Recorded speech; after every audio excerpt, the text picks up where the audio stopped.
This show is sponsored by BetterHelp Online Therapy. If you only had one car for the rest of your life, you'd take really good care of it. Well, we only have one brain in life, so visit betterhelp.com/super and take care of one of the most important parts of you, your mind. What if Harry Potter had been sorted into Slytherin like the Sorting Hat wanted, instead of Gryffindor, where he ended up? This is the question we've been exploring for the past month now, and we've seen some wild changes to the story.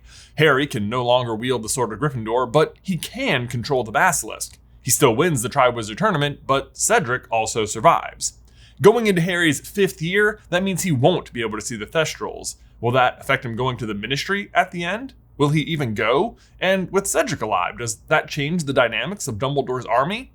And what about Draco? So far, he's been turning a corner against his family's beliefs, but now Voldemort is back, and everything he was reconsidering is much more visceral. Hey, brother, and welcome to What If Harry Potter Was in Slytherin, Order of the Phoenix.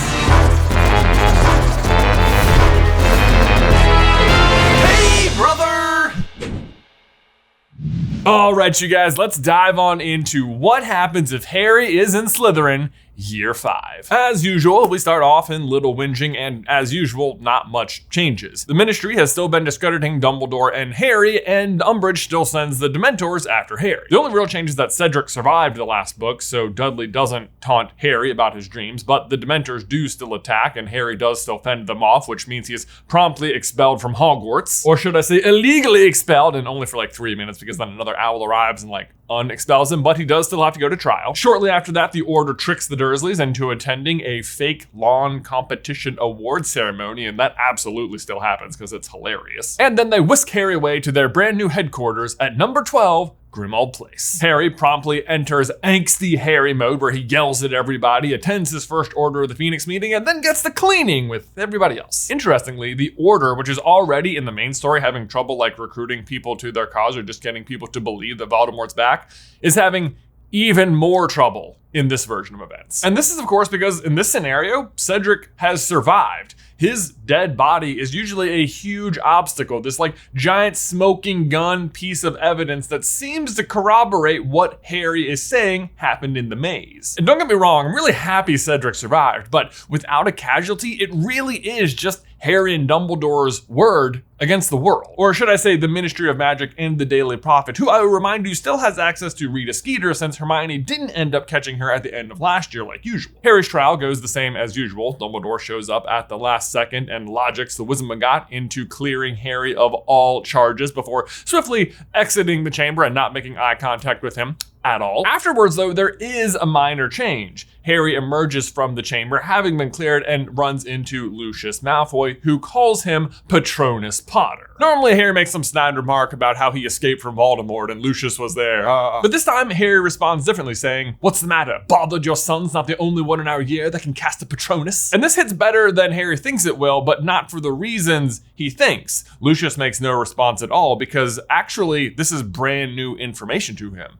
He didn't know Draco could cast a Patronus. Because let's face it, casting a Patronus is an awfully good guy thing to do, and as far as Lucius is concerned, no son of his is a good guy! But from there, Harry returns back to Grimmauld Place, where everybody's Hogwarts letters are waiting for them, including some extra special badges this year. As usual, and even in this version of events, Ron and Hermione have been made the Gryffindor prefix, which usually causes Harry tremendous pangs of jealousy. This time, though, Harry's not in Gryffindor, meaning that he's still not a prefect.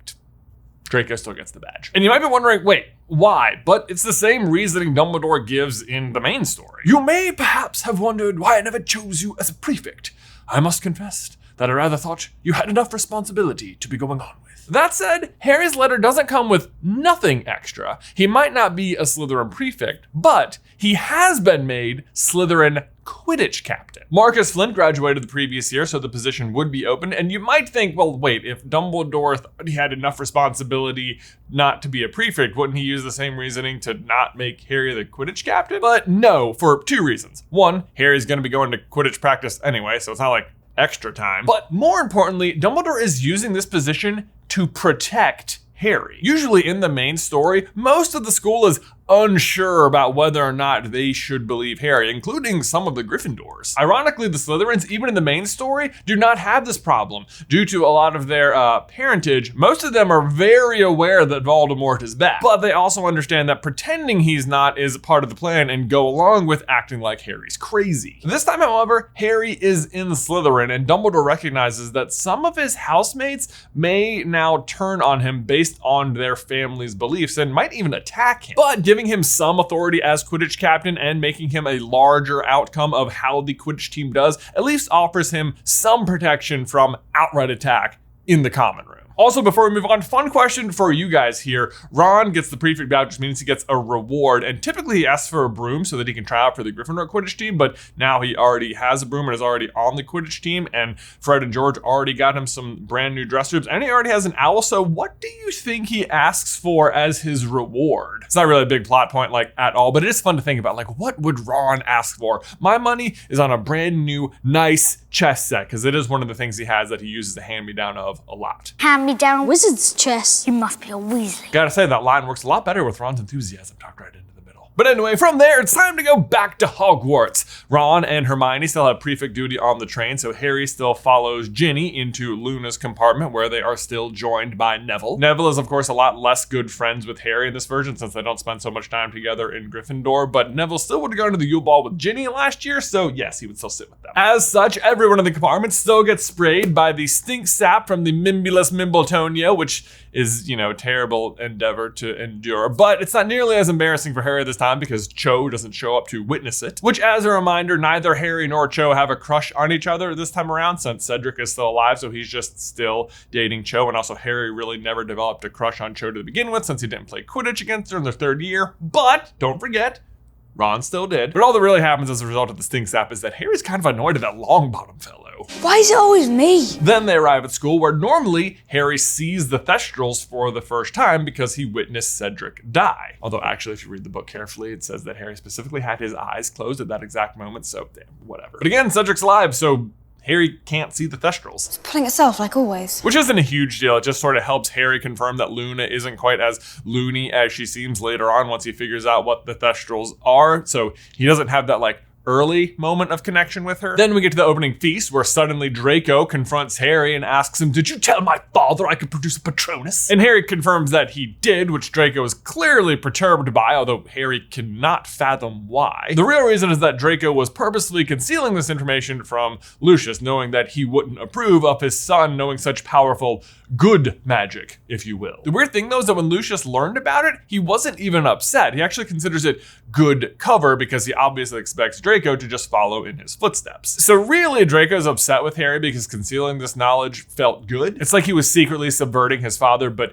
now he's not, so he's mad at Harry for telling his dad that he sort of agrees with Harry, even though his dad interpreted the information as a good thing anyway. I know that sounds confusing and like a lot to feel, but teenagers, am I right? Meanwhile, the Sorting Hat gives its warning and suggests that all the houses unite like they're supposed to be, which normally Harry is sort of scoffing at because he hates the Slytherin so much, but this time he's in Slytherin and it feels a lot more feasible because his two best friends are already in Gryffindor. Actually, even in the main story, Hermione is pretty immediately open to the idea of building bridges with Slytherin House, which Harry remains really grateful for in this version of events because, like Dumbledore predicted, much of Slytherin House seems to have turned cold against him. Then Umbridge stands up to give her really boring speech about how progress for progress's sake must be avoided at all costs, blah blah. Oh my god, I'm bored. Normally Hermione's there to like decipher this entire speech to Harry, but of course she's sitting at the Gryffindor table, so she can't. Although almost on that exact same note, Harry's first class with Umbridge actually goes a little bit better since he's with the Slytherins this time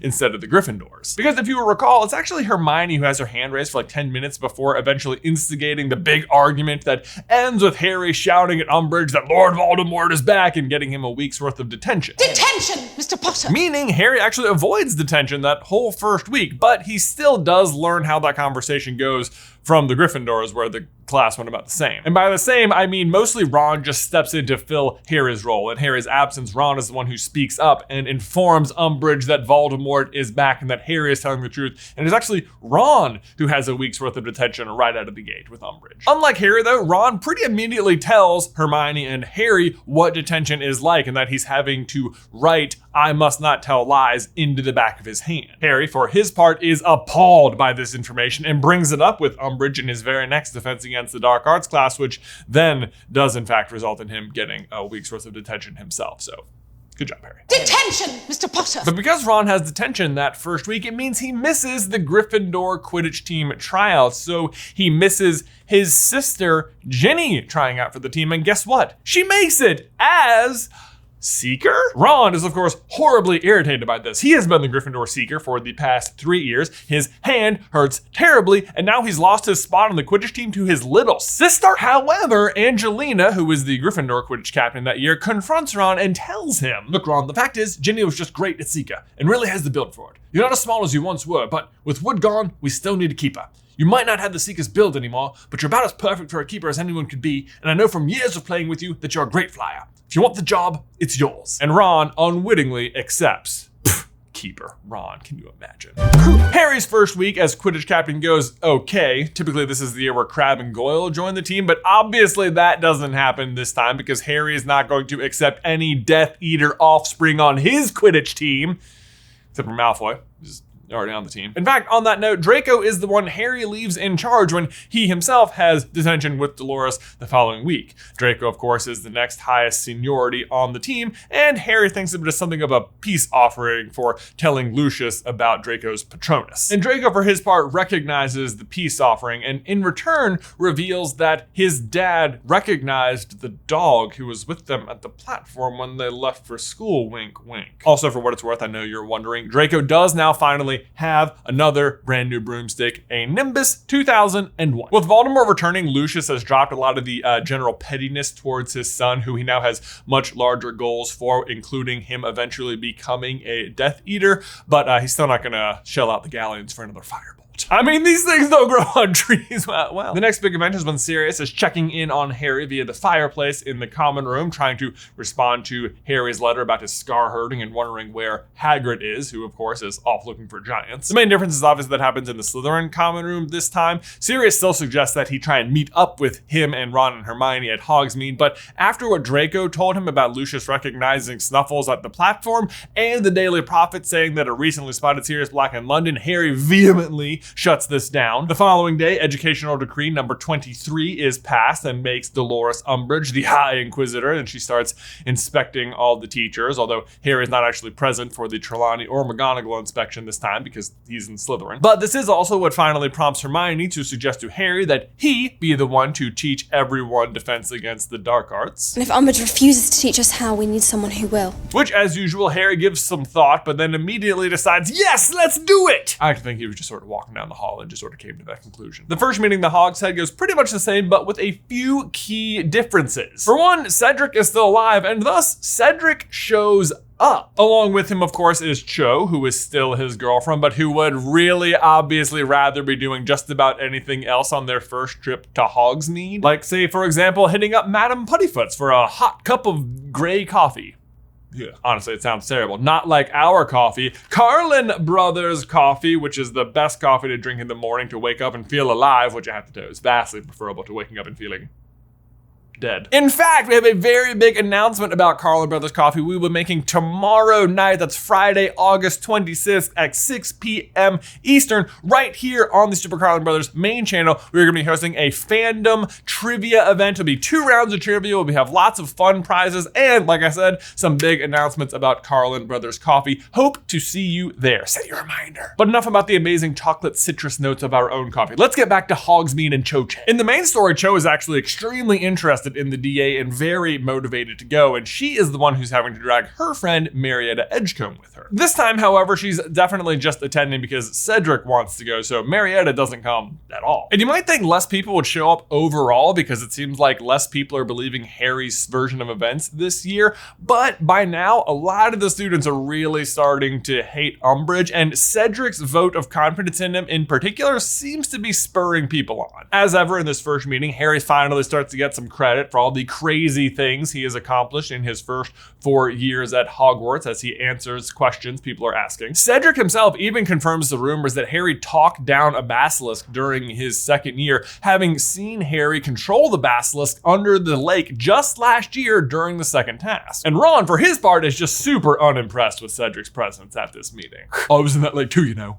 I helped. Actually, speaking of the lake though, in the last video, I asked you guys for fan art of Harry riding the basilisk in the lake, and oh my gosh, wow, did you deliver? Just look at, these are, they are amazing. I love them. I love them. Thank you all so much to anyone who submitted these. I've been enjoying looking at them all week. Interestingly though, even though Harry is in Slytherin this year, he is still the only Slytherin at this meeting. And this is something Harry actually points out at this meeting, reminding everyone that the real reason he's the only Slytherin here is that the rest of the Slytherins are probably just afraid of either their parents or Voldemort. And at these words, Hermione catches Harry's eye and smiles before quickly ushering everyone up to the front to sign her secretly cursed contract. The formation of this club, of course, prompts Umbridge to pass Educational Decree number 24, which bans clubs that aren't approved by her. Normally, this law forces the existence of the Gryffindor Quidditch team to be in jeopardy, but since this law is basically passed and aimed 100% at Harry, it is actually the Slytherin team who's in jeopardy this time. Which I have to say, this is just a stupid move by Umbridge. Usually she can lean on Slytherin House for a little bit more support since so many of the students there recognize that everyone thinking Harry's crazy is beneficial to Voldemort. But as ever with tyrants, people are drawn to them because they themselves want power. But as quickly as tyrants will turn on their people, people will turn on them. And sure enough, the Slytherins do not take kindly to this less than special treatment that they are accustomed to,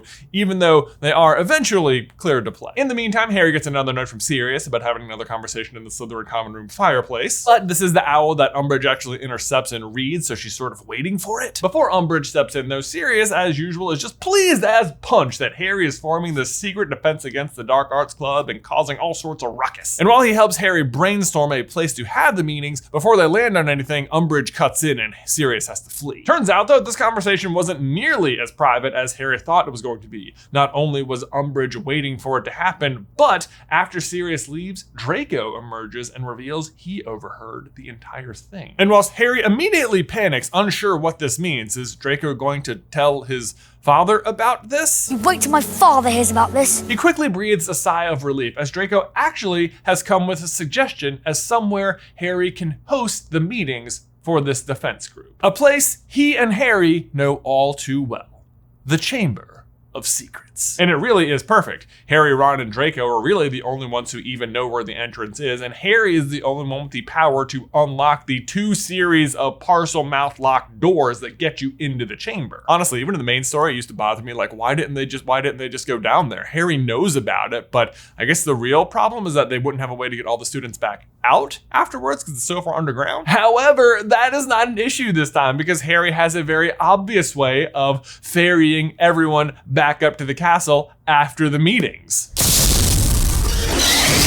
All everyone has to do is hold on tight to the back of the basilisk, which can easily carry the entire group all the way back up to the castle after each meeting. If anyone wants to submit a drawing of a magic school bus-esque basilisk transporting people up to the castle through the pipes, I mean, you can email it right here. God, I love that the basilisk's alive. The DA meetings themselves go pretty well. They all still formally vote to have Harry be the official leader and give him some authority, even though some of the Hufflepuffs, Zachariah Smith, argue that Cedric Cedric should lead them too. After all, he was also a school champion. Honestly, I'm not even sure why they had to vote, as if Harry needs any official authority when he can control the giant freaking snake in the room. But whatever, Zachariah Smith, you do you, man. Cedric, for his part, shuts this down and votes for Harry himself. But once the training starts, it's pretty obvious why Cedric was the other school champion, as he is high and away the best student Harry has. That said, they start things off like usual by practicing Expelliarmus. Cedric pairs with Cho and Ron with Hermione.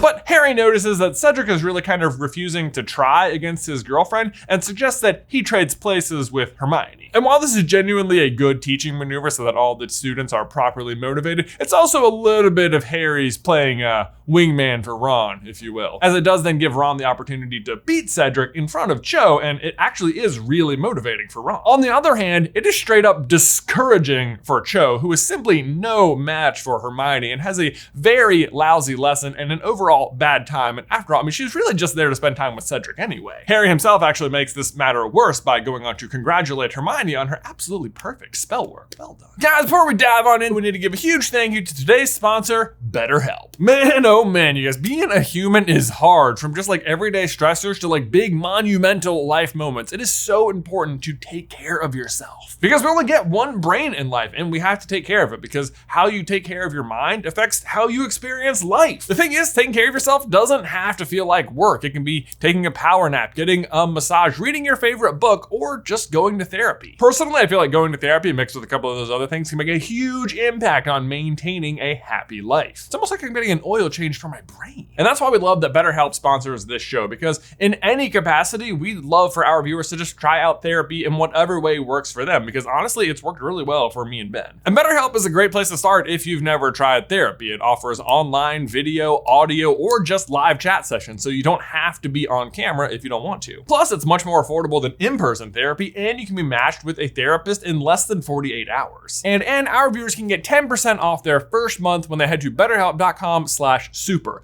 Again, that's betterhelp.com/super for 10% off your first month. Link is in the description down below. But that brings us to the first Quidditch match of the year, Gryffindor versus Slytherin. Typically, the build-up for this matchup is huge since Quidditch has been off for a year and since the Gryffindors and Slytherins hate each other so much. But with Harry as a captain, there isn't this like whole prolonged smear campaign by the Slytherins leading up to the match, and there's also no like Weasley is our king badges or song. It's also Ron's first go as keeper, a position he was initially sort of reluctant to take, but is finding he's actually kind of good at. Really, what we have here is a Ron who is being highly motivated by his progress in the DA. He's riding a Nimbus 2000, and he didn't suffer this entire smear campaign by the Slytherins, and he actually makes a really good showing. In fact, let's be real, the Gryffindors are otherwise stacked this year. They have Angelina, Alicia, Katie, Ron, Fred, and George, all of whom are upperclassmen and who have been flying together for like 4 years now. Meanwhile, Harry's limited pool of candidates for players on Quidditch that don't include parents who are Death Eaters or Voldemort supporters has left him with a very young, less experienced team. As such, the match begins and Gryffindor is easily able to run up the score. It is quickly 150-0. Ron is on fire. Draco has the quaffle, but Ginny sees the snitch. So does Harry. The race is on. Draco zooms for goal. He dodges one bludger from Fred. Harry is level with Ginny. Draco dodges another bludger from George. Harry's ahead of Ginny. He reaches out. Draco shoots. Ron blocks it. Harry catches the snitch. It's a tie! Whew. Wow, what a game. Even I was on the edge of my seat. I made it up. Ron saves a narrow loss, remains technically undefeated to Harry, and is by all means, at least to the Gryffindors, a king. Now, normally after this match, Draco successfully taunts Harry, Fred, and George into physically attacking him, which results in the three of them being banned from Quidditch forever. I don't see how that would possibly carry on after school. But obviously, that just doesn't happen this time, so neither Harry or Fred or George get this permanent ban.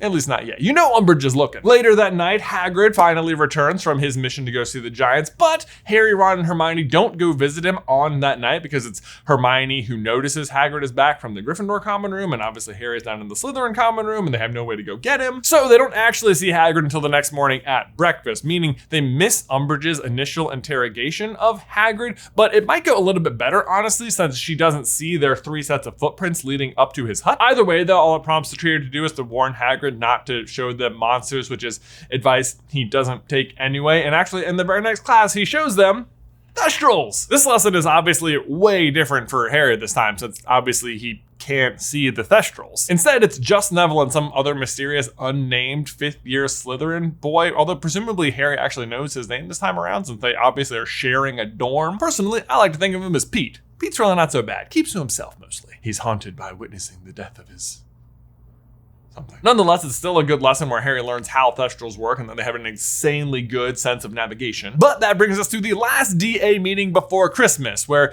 usually Harry and Cho kiss for the first time, but obviously this time they don't. But don't y'all worry, I can tell you're hungry for some sweet, sweet, wet action. Harry's words, not mine. Well, how was it? Wet. Well, I have some good news for you as Harry is bidding everyone farewell, congratulating them on a semester well done, passing out high fives and hugs all around. Hermione rushes up to him and gives him a hug as well, says, "Great job this semester, Harry," and gives him a swift kiss on the cheek. Harry, of course, has no idea what to make of that. Was it friendly, fleeting, congratulatory, nothing? Something. Mostly he assumes friendly, not that he has much time to think about it though, because oh my gosh, he's asleep. He's the snake, he can see Mr. Weasley. He attacks!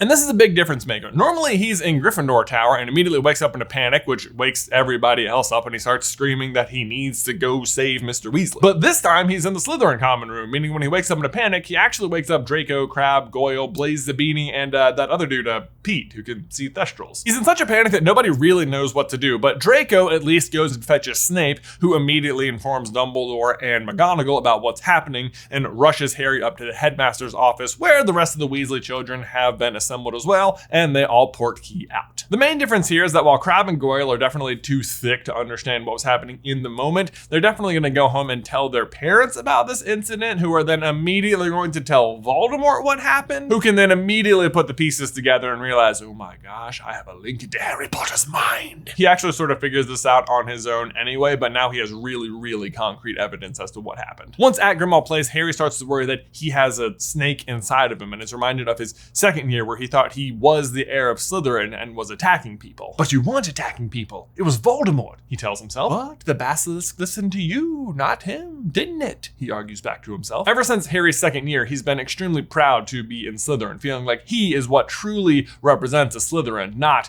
power-hungry, murderous Voldemort. But now, feeling like he was inside the snake's head, he's starting to second guess himself. Is this what it means to be a true Slytherin? He wonders, to be a terrible snake? He wonders if he's on the same path as Voldemort. After all, wasn't Tom Riddle a star pupil in Slytherin House who won them lots of points and championships before going to the dark side? Is he somehow walking the same path? Certainly a lot to think about, but next up is St. Mungo's and everyone's favorite, the Janus Thicky Ward. You know, you know. St. Mungo's is about the same as always. Arthur tries to fix himself with Muggle stitches, Gilderoy Lockhart is as loopy as his handwriting, and they run into Neville and meet his parents and learn about Bellatrix. Oh, and they overhear Mad Eye talking about how Harry's being possessed by Voldemort, which is, you know, continuing to freak Harry out. Although it does alleviate some of his concerns about it being related to him being in Slytherin. Either way, though, it doesn't last long, as Ginny eventually just clears up what it's actually like being possessed by Voldemort. Don't forget that even though Draco was the one taken into the chamber, Ginny still had the diary for a while in Harry's second year. This leaves the group to enjoy the rest of the holidays pretty nicely until the very last day when Harry finds out that he's going to be getting occlumency lessons from Snape, which actually isn't nearly as bad for Harry this go round, since his and Snape's relationship isn't as strained as usual, since Harry is such a star pupil for Slytherin House. Which is not to say Snape and Sirius's relationship is any better at all. They still absolutely hate each other and still have a very loud argument about this topic before Harry sets off. Harry's first occlumency lesson is his very first night back at Hogwarts, the same day he does not ask Cho out to Valentine's Day this year. And I suppose the lesson is a little bit more constructive than usual since Snape's not so mean to Harry all the time. But really, Harry is just terrible at occlumency like hard stop, so it's not that much better. Turns out it's an eventful 2 days back though, as the very next morning is also when 10 Death Eaters break out of Azkaban. And while this swells Voldemort's ranks, it also swells swells the number of people who are believing Harry's version of events, since so many people are afraid of these Death Eaters who've escaped. It also prompts the passing of Educational Decree number 25, which stops the teachers from telling their students about anything not related to their subjects. The DA meetings pick up again, and as usual, Neville progresses really fast, being highly motivated by Bellatrix's escape. In fact, in almost no time flat, he's able to successfully face off against Cedric. What? And between Ron's determination to impress Cho by defeating Cedric and Neville's sudden improvement, Cedric himself finds himself really motivated and committed to the DA. Not that he needs much more motivation, as he was tortured in the maze last year by one of the Death Eaters, well, like by the transitive property. But as often happens in groups like this, the competitive nature of it all is just really spurring him on. Cho, meanwhile, is feeling more ignored and less enthused than ever, especially as her parents lean more and more on the Ministry, the more and more bad things happen. Speaking of whom, though, Harry's Valentine's Day trip to Hogsmeade is much different than usual. Rather than not enjoying his very not tasty, very not Carlin Brothers coffee, available at carlinbrotherscoffee.com, the best way to feel alive in the morning and not dead, he instead gets to spend the whole day with Hermione.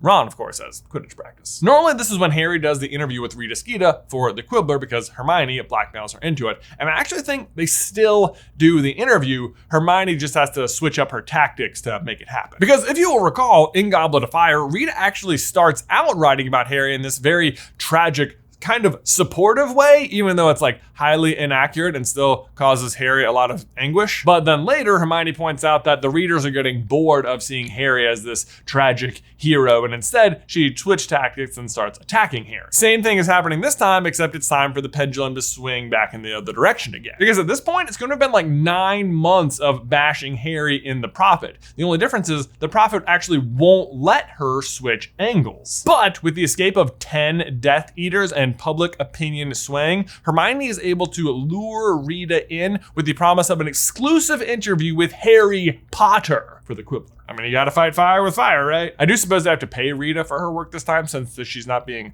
blackmailed into doing it, but I think Harry's okay with paying her. He's got lots of money. Right? As ever, though, this issue of the Quibbler is an absolute hit and forces the passing of Educational Decree number 27, which just says you can't read the Quibbler. Seems oddly specific. This, of course, makes the Quibbler a truly hot commodity around the school, but I do think this finally costs Harry his captainship of the Slytherin Quidditch team, something Dolores has been trying to take from him all year, and now she can. Which means Draco takes over as captain for the rest of the year. Speaking of whom, though, Draco is having kind of a mixed reaction to this article in the Quibbler, in which Harry named his father as a Death Eater. Draco, of course, already knew this, but people are not treating him well because of the article, which of course is really hard for him because he doesn't really agree with his father very much at this point, but is also not in a position where he's willing to openly speak out against him. So like, what to do? Moving on, though, next up, Trelawney is still fired and Frenzy is still hired, and the DA is at last discovered by Umbridge. Now, typically it's Marietta Edgecombe who blabs to Umbridge, but this time, and I'm sure you saw it coming, it was Cho, which is actually what also happens in the movies, oddly. Dobby is able to still give the DA a bit of a head start in getting people out of the Chamber of Secrets, and now they've been navigating the pipes long enough that they know other bathrooms they can exit from. So for the most part, everyone gets away, but Harry himself actually still gets caught by none other than Draco. As ever, Harry is brought up to Dumbledore's office, where Dumbledore tries to defend Harry, but is ultimately forced to flee Hogwarts, and Umbridge becomes headmistress. Ugh. The next day, the Inquisitorial Squad is officially introduced to the school, and to Harry's surprise, Draco is a part of it. However, he pulls Harry aside and explains, "Sorry about last night. I didn't really know what we were looking for. She came round last night looking for students to help and seemed to think anyone's family mentioned in your article would oblige to help her take you down, and she was right.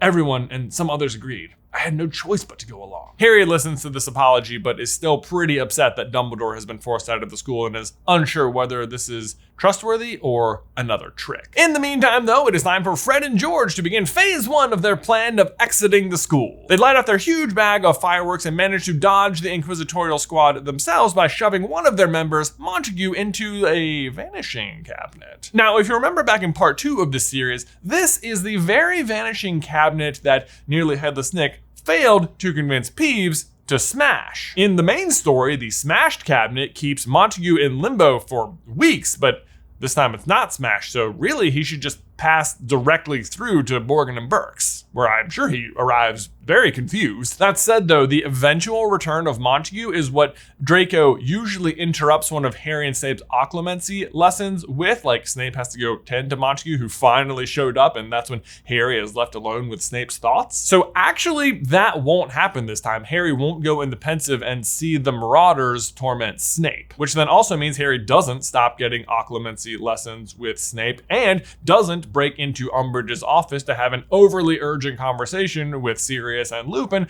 about what a jerk James was in school. Instead, Harry is just present to see Fred and George's grand escape after they set up a swamp in one of the upper corridors and leave with a blaze of glory, although they don't have to summon their brooms from Umbridge's office this time because they never got the Quidditch band, but they definitely still fly off in a blaze of glory. But okay, so then if Harry doesn't stop taking occlumency lessons, does that mean he successfully blocks Voldemort out and isn't lured into the Ministry later on? Absolutely not. As we mentioned earlier, despite Harry giving the several months solid effort, he is never very good at occlumency, which is surprising because Harry is like innately good at basically every other kind of defensive magic. He throws off the Imperius Curse on his first try, but he can't do this. In part because I think he actually kind of wanted to know what Voldemort was looking for. The aftermath of Fred and George leaving, though, was pretty much the same. The students began causing chaos everywhere, especially Peeves. They began upending tables, bursting out of blackboards and toppling statues and vases, smashing lanterns, snuffed out candles, juggling burning torches over the heads of screaming students, caused neatly stacked piles of parchments to topple into fires or out of windows, flooded the second floor when he pulled off all the taps in the bathrooms, dropped a bag of tarantulas in the middle of the Great Hall during breakfast, and, whenever he fancied a break, spent hours at a time floating along after Umbridge and blowing loud raspberries every time she spoke. And I have to say, I think somewhere in the midst of all that chaos, he does still break the Vanishing Cabinet. Next up, Hagrid takes Harry and Hermione to go see Groff off in the woods, meaning they still miss Ron's final Quidditch match of the year. But it has to be said, without Harry playing for Slytherin and with basically the entire Gryffindor squad active the entire time, Gryffindor has been on a tear. Which is, I guess, just to say they also beat Hufflepuff, who would have still had Cedric as Seeker. But seriously, they do all this training week in and week out. They play 3 games a year. Like, each team should play the other teams at least twice, minimum, like probably 3 times. Like, even then, 9 games is still not a lot of games. Either way, despite the twins' recent departure, Ravenclaw is still just no match for Gryffindor. Cho herself doesn't even play as she's so embarrassed to be seen in front of the entire school with the word sneak written across her face from the cursed parchment. Plus, after Cedric found out that she was the one to tell Umbridge about the DA, he ended things with her. Honestly, this version of the story does not go nearly as well for Cho. I mean, although I guess last time her boyfriend died, so maybe she's just destined for sadness. Anyway, Gryffindor wins the Quidditch Cup! Good for you, Ron. Way to go. Who, in case you're wondering, also has kind of turned cold on the whole Cho train after finding out about the Umbridge reveal. Not that Cho was ever really reciprocating feelings for him or anything, but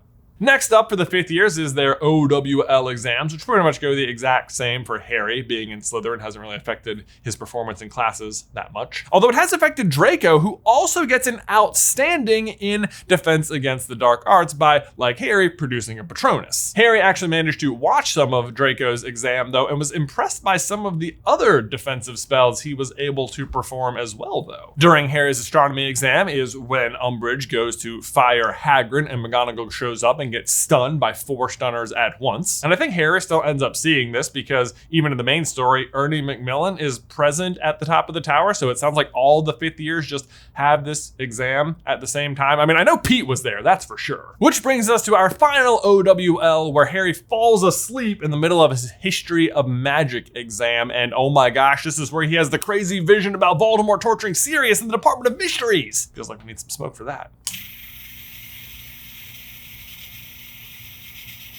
Oh yeah. Spooky. The difference here is that when he wakes up, his normal first thought is to tell McGonagall, which of course he can't because she's stunned, and then he also can't tell Dumbledore or Hagrid because they've been removed from the school. Typically, he just completely forgets that Snape is also in the Order, but being in Slytherin House and having not had any of his occlumency lessons canceled, I think he does remember Snape is in the Order this time. So Harry is actually able to tell Snape just right away about the vision he saw.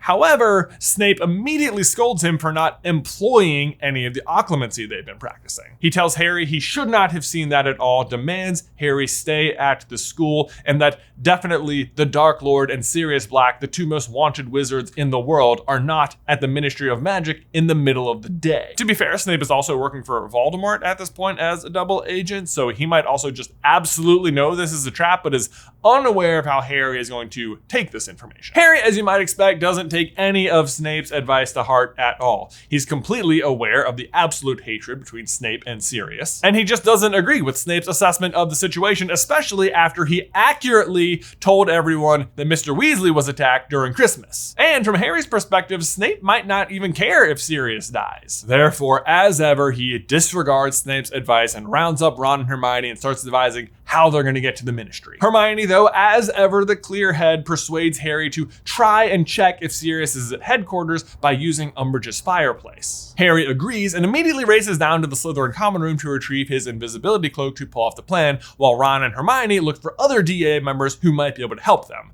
They find Ginny and Luna. Harry successfully breaks into Umbridge's office and is able to talk to Creature at Grimmauld Place, who immediately confirms Harry's worst fear just before he is pulled back out of the fireplace by Umbridge. This is where things are starting to look pretty bad for Harry, as the Inquisitorial squad, including Draco, have rounded up all of Harry's friends. The change here is that instead of Neville, it's actually Cedric who stepped in and tried to help out, and for his part, he actually took down a couple of Inquisitorial squad members before they simply outnumbered him. Umbridge then sends one of the squad members to go and fetch Snape so she can try and force Harry to take Veritaserum, but for some reason they cannot find him. And therefore, Umbridge decides to take things into her own hands and reasons herself into using the Cruciatus Curse on Harry. The entire room stares as Umbridge lowers her wand at Harry, who is helpless to fight back. She's about to cast the spell, and then, Stupefy! Draco stuns Umbridge in the back and quickly tosses Harry his wand. The other members of the Inquisitorial squad are so shocked that they react a second too late, and in that time, Harry manages to stun two more. Draco, in the meantime, is able to cast a shield charm to protect Harry from incoming spells from the other members. But that's all it takes. In the rest of the confusion, the DA are able to break free and overwhelm the rest of the Inquisitorial squad. You'll have to stun me too, says Draco. I'll talk my way out of it. Say Weasley got a hold of my wand and stunned Umbridge, not me. And with that, a moment of understanding passes between Draco and Harry, who then stuns Draco.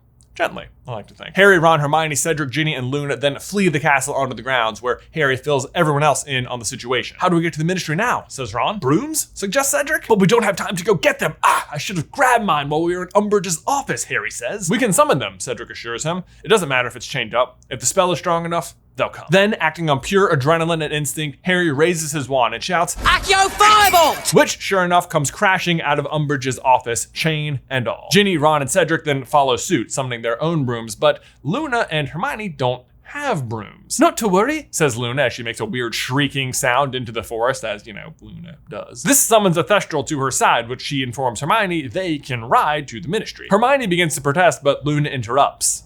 They have a very excellent sense of direction, They can show us the way. Brilliant, says Harry. And with that, they take to the sky, with Hermione hanging on to Luna for dear life and everyone else following what appears to be just a flying Luna Lovegood, who, it has to be said, looks perfectly at ease. Once at the Ministry, the group quickly finds its way down to the Department of Mystery and makes several bad guesses at the doors, finding the time room, the brain room, the space room, and the death chamber, before eventually finding the Hall of Prophecy. Once in the hall, Harry quickly races to where he knows Sirius is supposed to be, except he's not there.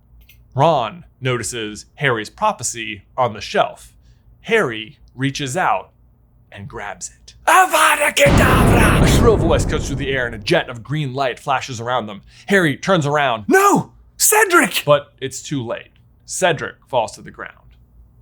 Dead. Now hand that over to me, Potter, says the drawling voice of Lucius Malfoy, stepping out of the shadows, wand still drawn. Harry is in shock. He's hardly able to take in the situation, but comprehension is dawning on him. Sirius was not here. Voldemort had tricked him. Whatever this thing was he was holding is what he wanted. But whatever it was, he didn't care. Cedric was dead, and he couldn't let anyone else be harmed on this mission. Harry steps forward, intent on handing over the orb before anyone else gets hurt, but before he's even made a move, spells erupt in every direction around him. Ron, Hermione, Ginny, and Luna had all cast spells simultaneously. They weren't going down without a fight. Several Death Eaters immediately crumpled, while others raised their hands to protect their heads from falling glass orbs on every side. "Run!" yells Harry as they all rush back to the big circular room. "We have to stick together," he yells. "Just pick a door with the X. We know one of them's the exit." But of course, they choose wrong and instead enter the Death Chamber, the veil looming on the dais. Unable to exit with the Death Eaters hot on the trail, Harry instructs everyone to spread out,